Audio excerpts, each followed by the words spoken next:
Now, on 105.9 FM and streaming worldwide on the WMAL app, Vince Coglianese. Hey, good afternoon. It's 5:06 now. News Talk 105.9 WMAL. We continue to make sense of the news. You can join us 888-630-9625, 888-630-WMAL. Apparently, there's a big AI conference going on right now in Las Vegas, Nevada, called Human X. In fact, the website refers to Human X as the, quote, most important AI conference of the year. Wow, that's a big deal. The most important? So if it's the most important AI conference, who would you include in your conference? Who would you bring up on the stage? Obviously, everyone knows Kamala Harris, the former vice president of the United States and the failed presidential candidate, Kamala Harris. Bring her up to the most important AI conference of the year. Here she is, apparently earlier today. And this video is getting around. Here she is attempting to, I don't even know what she's explaining. Take a listen to this. So I was willing to give up whatever might be the trackings of Kamala Harris's particular fondness for nacho cheese Doritos. Did she say the trackings? I was willing to give up the trackings, she said. I think she meant to say the trappings. Again, I have no idea. For the sake of getting a big bag of Doritos as I watched the Oscars. That's the consumer behavior. And that's right, but here's the thing. What's the thing? At what point do we also uplift and highlight the consumer's right to also expect, and you can debate with me if it should be a right. I think it should. What? To expect that the innovation would also be weighted in terms of solving their everyday problems. What? Which are beyond my craving for Doritos. But about whatever, and I know the work is happening around, the scientific discoveries. So she's talking about ordering Doritos? And then she's saying, boy, I really wish that AI and Dorito orders would improve my life in other ways. And I know the work is happening around, the scientific discoveries, for example, to cure long-standing diseases. But I'm going to throw out another one. Please. And you all, again, please get back to me any information you have. I will. I would love it if there would be an investment of resources in solving the affordable housing issue in America. Like, help me with that. Help me with that. It was so mindless, the whole thing. It ended with, man, it would be great if more people could afford homes. Yeah, they could do that if you weren't ruining everything, if your party wasn't ruining everything. How about cheap, abundant American energy? How about some more of that? It'd make it easier to afford to not only live in a home, but also to heat one. How about that? How about stop importing entire populations of foreign nationals into our country en masse, which... Guess what happens to housing prices when you do that? When you bring in millions of foreign nationals illegally into a country, do you know what it does to housing prices? It raises them. They go up. I want to solve the affordable housing crisis, says the old border czar. What a goon. Anyway, there she is. In case you were wondering what she's been up to, now she's being dragged on stage. I bet you they're paying her a lot of money. She's not in office anymore, right? Not that it stopped her before, but I bet you they're paying her a lot of money. We need you to be a part of this AI thing. And she's so good at explaining stuff, like the war in Ukraine. Russia is a big country. Ukraine is a small country. And the big country invaded the small country, so that's bad.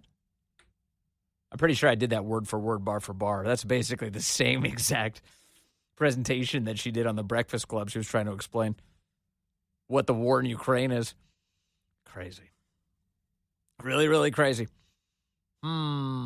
Let me see. Steve is calling in from Rockville right now, line one. He wants to talk about the tariffs, President Trump and his effort to try and fix things in the country here. Hey, Steve. Hey, Vince. Listen, congratulations on your new gig. That's great. You're just the greatest. Steve, thank you. Listen, I'm really concerned. I think the president is handling this whole tariff thing very badly. I think that the bluster is causing a reaction. I think that he is destabilizing the markets with the way he's conducting these things, and I think these are the seeds that are really going to lead to a real crash in his support. And I really I'm very supportive of him, but I think that this has been too much, too soon, too in your face, and I would tell other countries, to our allies, etc.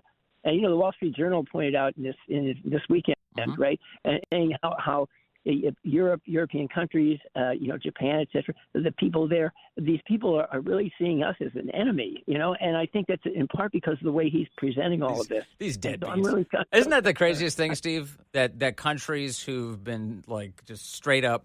You protect, Steve. You've been protecting all these countries your entire life. With every tax dollar you pay, you're protecting the whole planet. And for them to have the audacity, the temerity to come back and be like, "You're our enemy," it's ridiculous, And it was interesting. And I think if you're looking for a unifying theory in the way that President Trump is responding to all of this, he's tired of deadbeats, aren't you? Aren't you tired of people taking advantage of our country and then literally doing nothing, like basically doing absolutely nothing to pay us back? Taking advantage. It's all highway robbery up and down the line. And President Trump has been saying, and in fact, he was elected on this basis, enough of that. We have to have fair deals.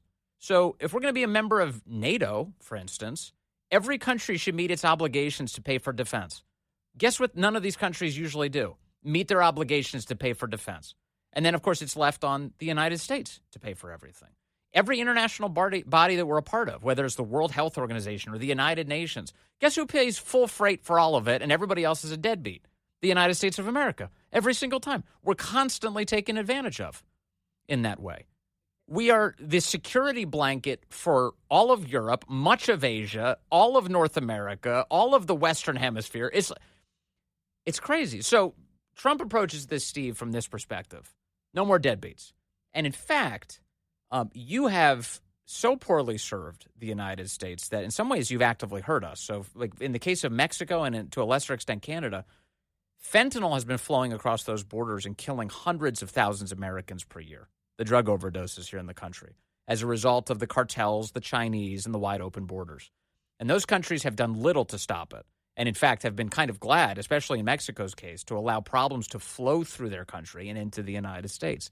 And Trump has said enough. So he's engaged them a bit in a game of chicken, where every so often he announces some new up-the-ante tariff. It's coming, it's coming, it's coming.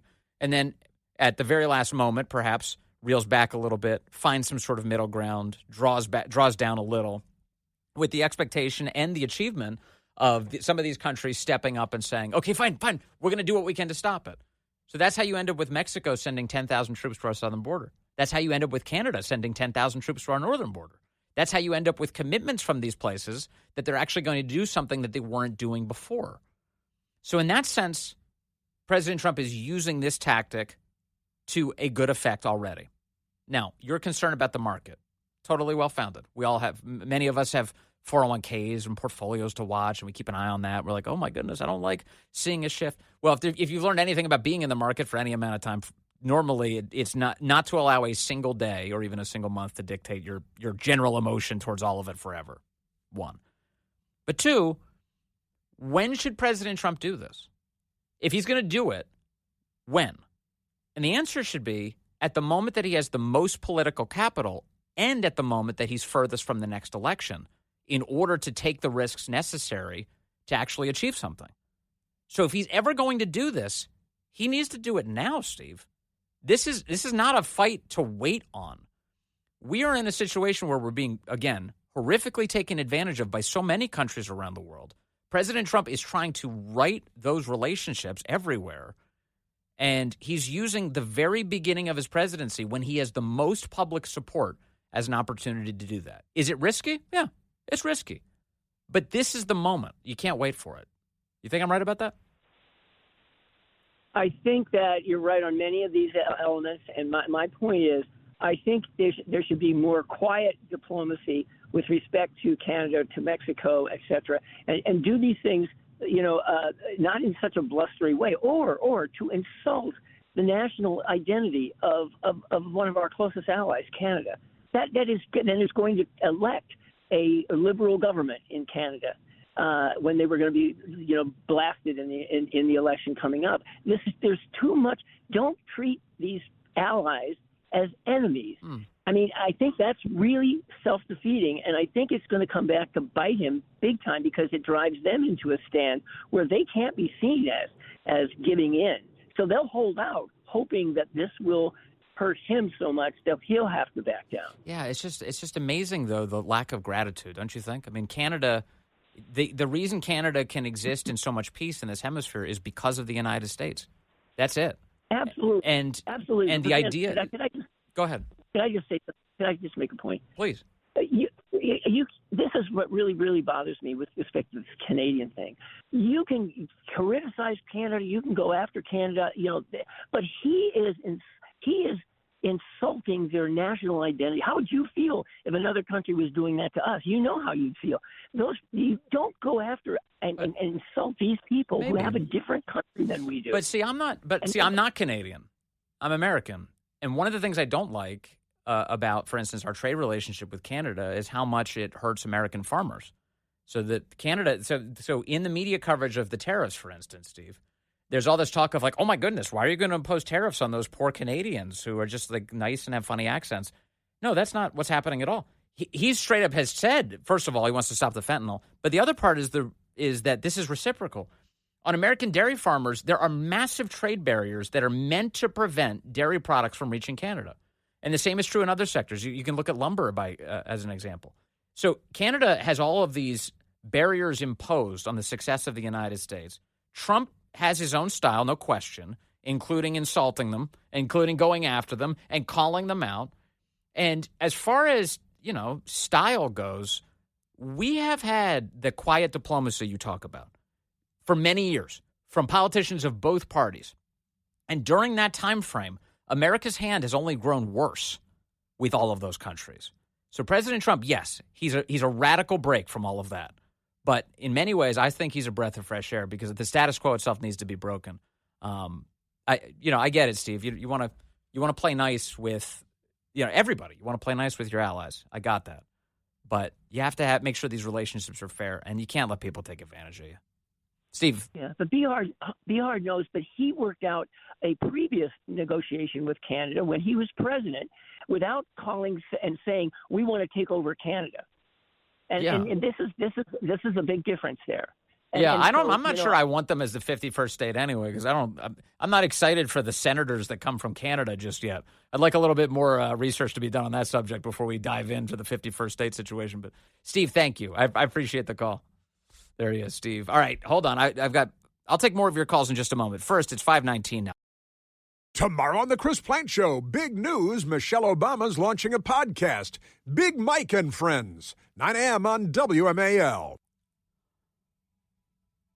All right, let's see. Phil is calling in from Fairfax, Virginia, line 6. Hello, Phil. You're on the Vince Coglianese Show.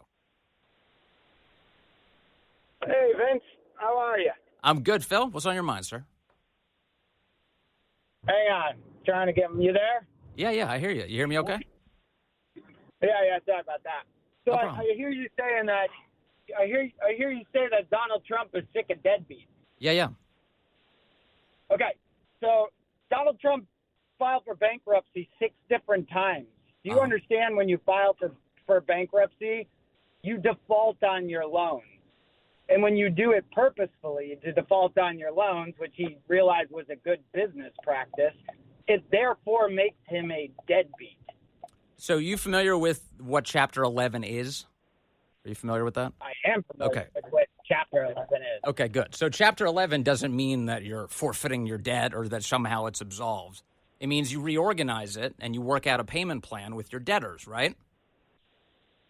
It does. But yes. And so what that meant in Trump's case, and you're right, it was 6 occasions that he used the bankruptcy laws to his advantage.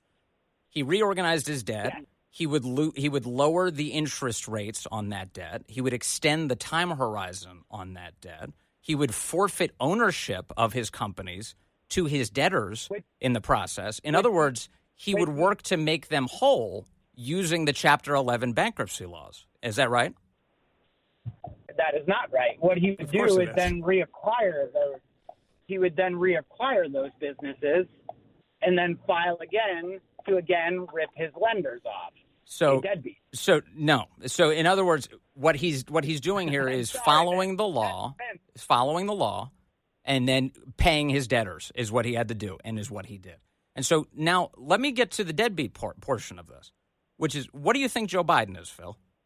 Biden is a guy who didn't have a meaningful career of any kind other than being a leech on American politics for decades. He sells access to all of the various jobs that he has within the United States government, to include his time as vice president of the United States, most theatrically. And he's there. This is a guy who pardoned all of his family members on the way out the door because the evidence was so completely overwhelming for that corrupt arrangement. Meanwhile, Trump doesn't take a salary. Trump has lost billions of dollars by being president of the United States, not on one but two occasions. This is not to his financial advantage. It's entirely due to self-sacrifice to take the role of president of the United States because he sees a problem that a lot of voters would like to solve. Don't you think, Phil? I think the reason Donald Trump ran for president was because he was going to jail the second time. And why were they trying to throw him in jail, Phil? Follow the logic of that. Because, let's see, steal classified because they want to information. steal an election. He didn't steal. He was president of the United States. No. Vince.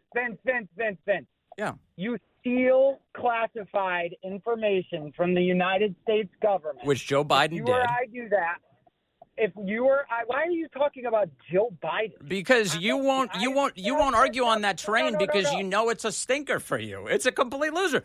So Joe Biden stole classified information as a senator and vice president of the United States, which he was not allowed to take. Donald Trump, the information you're talking about, Phil, when he left the White House, he gets to make a decision about what he declassifies or what he doesn't. It's inherently his decision to make. Vince, Donald Trump could take a dump in your hat. Okay, you're done. Nope, no. I'm willing to argue with you on the facts here, but for you to just be ridiculous, which you are, is a real way to ratify that you are sans argument, Phil. You come into my show, and then you try and present this ridiculous notion that somehow, oh, no, every other country isn't a deadbeat. Donald Trump's a deadbeat. The guy has sacrificed way more than you could possibly ever imagine sacrificing to advance any good. And I hope you can learn a lesson from all of this. Thanks for your call. Coming up, the left, people like Phil, have been now attacking Elon Musk's various properties all across the country. Tesla dealerships are being attacked by extremist left-wingers. It's awful, and it has to stop. I'll tell you next. Hey there. Good afternoon to you. 537 News Talk 105.9 WMAL, where we're making sense of the news. Because what else are we going to do? You can join us, 888-630-9625, 888-630-WMAL. I want to get to what's going on with Elon Musk. The left is now opening fire, waging war against Elon Musk's properties all across the country. It's disgraceful, attacking Tesla dealerships and charging stations. We'll get to that. But first, I've got Ryan calling in from Woodbridge on line 5. Ryan, good afternoon. You're on the Vince Coglianese Show. Vince Coglianese, good to talk to you.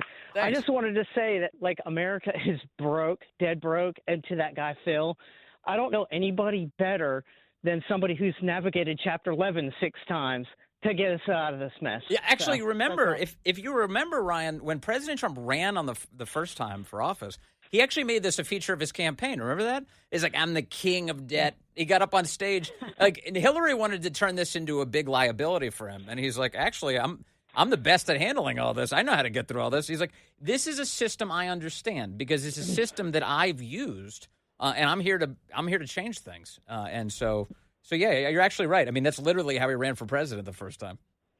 Oh, yeah. We've got somebody now who's used to doing high-stakes deals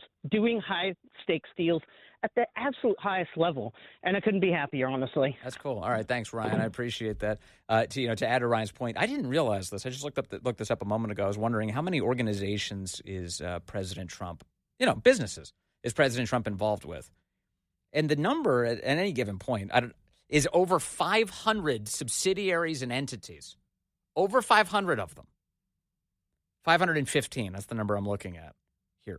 Only 6 in the life of President Trump's many business operations have had to use Chapter 11 bankruptcy to reorganize their debt.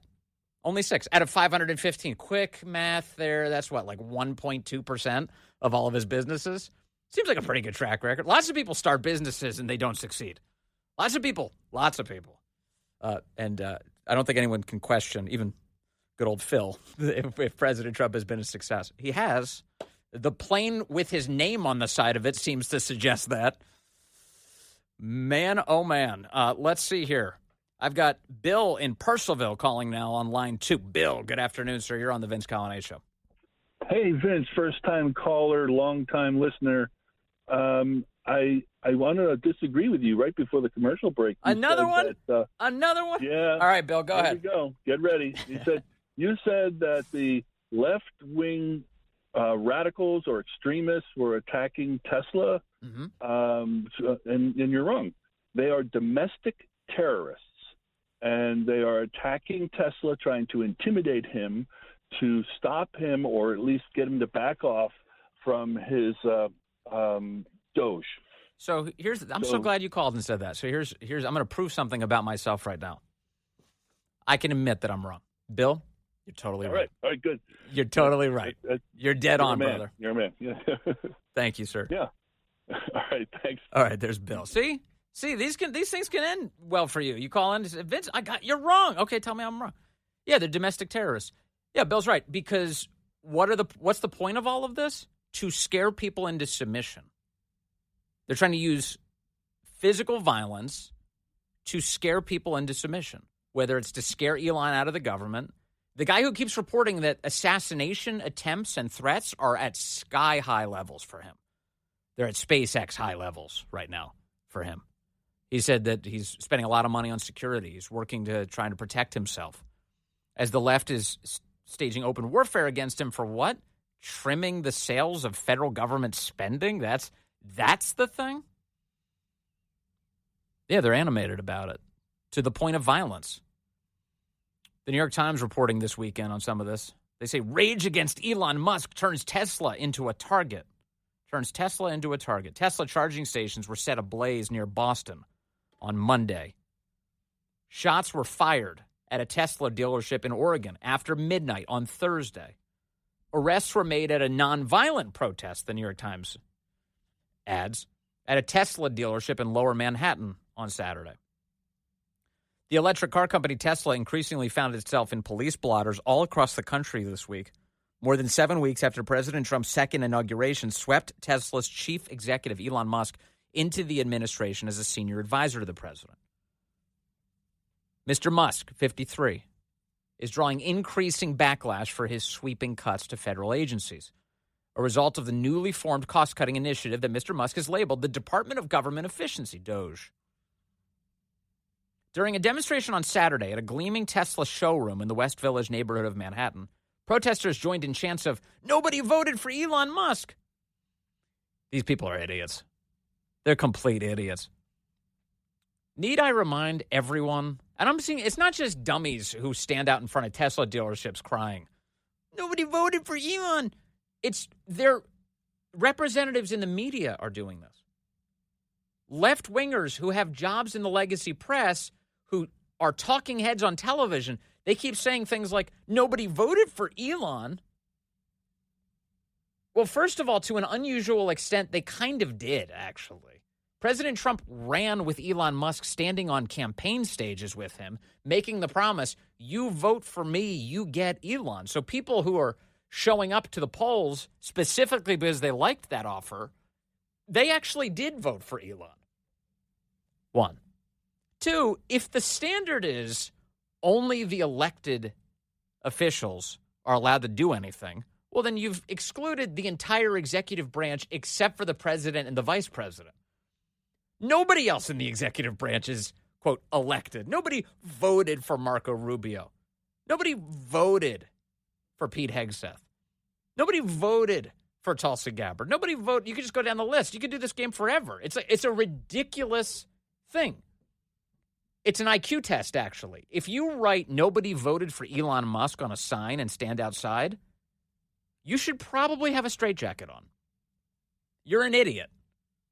You're an idiot. You're dull, at the very least. You have no idea what you're saying. You're just mouthing the words. Of course nobody voted for Elon Musk. They voted for Trump. He's the head of the executive branch. So a little constitutional literacy is going to help you here. What else did they chant? Oligarchs out, democracy in. Oh, my goodness. They're standing up for a party that's defined by its oligarchs. The Tom Steyers and the George Soroses and the Reid Hoffmans and the Michael Bloombergs. The left is completely captured by a bunch of billionaires. The oligarchs. Big tech, for at least the moment, is at least pretending to bend the knee to the American people. Oh, no, we won't censor you anymore. But they were all in on that. They were trying to rig the election against you. The oligarchs. The oligarchs. Democracy in, they chant. As if voters didn't just choose this president. One person held a sign saying, quote, send Musk to Mars now. And then the New York Times adds for its dim-witted readers, Mr. Musk also owns SpaceX. Several hundred protesters remained there for 2 hours, organizers said, blocking entrances and shutting down the dealership. Some protesters entered the building. 6 were arrested, said Alice Hu, an organizer. The New York Police Department said that 5 people had been issued summonses for disorderly conduct, while 1 faced a charge of resisting arrest. The demonstration came at the end of a week in which employees at a Tesla dealership in Tigard, Oregon, near Portland, arrived at work on Thursday and found gunshot damage at the Tesla dealership. The police said that they believe that at least 7 shots had been fired, damaging 3 cars and shattering windows. 1 bullet went through a wall and into a computer monitor, the police said. What did Bill call that? Domestic terrorism. He's right about that. It's domestic terrorism. Drive-by shootings of Tesla dealerships because you don't like that Elon Musk is trying to save American taxpayers' money? It's cultish. It's fundamentalist nonsense. It's awful. On Monday, 7 Tesla charging stations were intentionally set on fire at a shopping center outside of Boston, the police said. In another Boston suburb, the police arrested a man on Wednesday who had tagged 6 Tesla vehicles with decals of Mr. Musk in a raised arm pose. Yeah. The my heart goes out to you gesture that the left turned into, oh, he's Hitler, he's Hitler. So they're defacing Tesla vehicles by slapping stickers all over them. What do these poor people do? And how many lefties are being attacked by lefties here? How many? Because up until, last year, the left loved Elon. Well, no, up until he purchased Twitter. That was really, I think, the breaking point. When he purchased Twitter to restore free speech, the left was out. They said, free speech? No, we're not. You're a radical if you support free speech. We have to censor the American people. That's their position. And Elon's position was no, actually. People should be able to communicate freely on the internet. It's really important. We need a productive town square where all views are allowed. And if you've got a stupid one, a good one could come in to respond to you. The left hated that. It's too wild. It's too open. It allows for countervailing viewpoints, which can't be allowed at all. So they turned on Elon. But they were with Elon forever. Elon was the electric vehicle guy. He's our genius. He's going to revolutionize energy. Look at him. Look at what Elon's doing. And then the left turned on him. Now they hate him. Now they want to destroy him. Now they're opening fire on his dealerships. And there have been enough meaningful threats on him that sure seems like they're trying to open fire on him. The police in Brookline, Massachusetts, released a video of the man who was putting stickers all over Tesla vehicles, saying that he had the right to deface the cars because it was, quote, his free speech. When Mr. Musk saw the video, he responded, quote, damaging the property of others, a.k.a. vandalism, is not free speech. Tesla did not respond to a request for comment on Saturday about the protest and the vandalism. In Colorado, on Thursday, federal prosecutors charged a person with malicious destruction of property. She is accused of spray painting Nazi onto the side of a Tesla dealership and planting a Molotov cocktail near a vehicle. Terrorism. That's according to a news release from the U.S. Attorney in Colorado. Yeah. So Elon Musk, what does he have to gain from all of this? You know? What was the guy's name in the last half hour he called? Who's like, he thinks Trump is doing, I don't know what he thinks about But basically the basic left-wing thought, to the extent that they can form and convey it, is, oh, these guys are just trying to enrich themselves. Oh, they're just doing this for themselves. Why would Elon Musk need to do this? Why would Elon Musk need to do this? Why would this help him in any meaningful way? He's already the richest man on the planet, one. Two, his time, if it was just about his own enrichment, would be much better spent on SpaceX, Tesla, Neuralink, all of his many businesses. I can't even remember all the businesses he runs. A lot better. And yet, here he is taking smart, talented people off of the jobs that they could otherwise be doing inside of those innovative companies and saying, take a break, focus your efforts on making the government more efficient. We've got to do it. For the survival of the country, it's that important. And so they are. And so what thanks does he get for that? Attacks. Terror attacks on Tesla dealerships and attempts on his own life. I'm thankful he's in there. I'm glad he's doing it. And I'm glad he's doing it persistently, even in the face of these vile terror attacks. It's 5:50 now. WMAL, making sense of the forecast. Because you never know what Mother Nature has in store. Download the WMAL app to stream us for free. All right, let's see here. I've got William calling in from Silver Spring right now, line 5. Hello, William. You're on the Vince Coglianese Show. Hey, yeah, William, listen, regarding all these people that are calling in and upset that Elon Musk wasn't elected official, they had no problem that Washington Post, MSDNC, CNN, or this clown that called earlier, that Hunter Biden was not elected and he was committing fraud, nationwide bank fraud, under the guise of the White House, and they had no problem with that. None whatsoever. None. No scrutiny for Hunter. No scrutiny for the President of the United States, who couldn't get through a sentence. They were like, oh, no, everything's totally fine. He's of sound mind. He's the smartest man in the White House, they told us. And now they try and conspiracy theorize around a goofy billionaire who's using his abundant skills to our benefit, William. Yep. Yeah, no, you're right about that. Hypocrisy. Thy name is the left. Thank you very much. That's William, and that's me on a Monday. This is always fun. Tomorrow, we will do this again. But as I announced at the beginning of the show, tomorrow is the last time I will be doing this particular broadcast from 3 to 6 p.m. A little bit bittersweet. It's all ahead of our Monday launch of the Vince Show, 12 to 3 here on WMAL. Big changes ahead. I'm so glad you've been here for so much of this. Have a great evening. The great one, Mark Levin, up next here on WMAL.